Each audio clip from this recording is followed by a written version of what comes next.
شیخ کیا ضروری ہے کہ قربانی کے لیے دو دانت کا جانور ہی ہونا چاہیے؟ کیونکہ ہمارے یہاں حنفی حضرات میں یہ چیز پائی جاتی ہے کہ اگر دانت گرا دیا ہے تو قربانی ہو جائے گی۔ دیکھیں جی، کم سے کم جو حد ہے نا سلفی منہج میں، وہ ہے دوندا ہونا، دو دانت والا ہونا۔ اس کے بعد وہ 4 کا ہو جائے، وہ 6 کا ہو جائے، وہ 8 کا ہو جائے، اوپر کی بحث کوئی نہیں،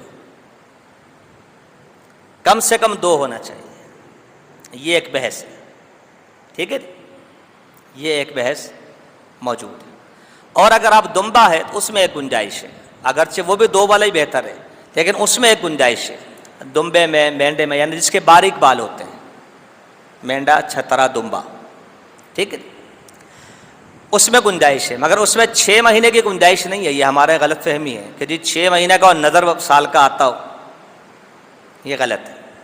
1 سال کی بحث ہے ہمارے ٹوٹل، ٹھیک ہے، سلفی منہج میں دمبا 1 سال کا چل جائے گا، 1 سال کا، اس سے کم نہیں۔ باقی جو جانور ہیں ان کا دوندا ہونا شرط ہے ہمارے یہاں، دوندے سے کم ہوگا، کھیرا ہوگا، اس کی قربانی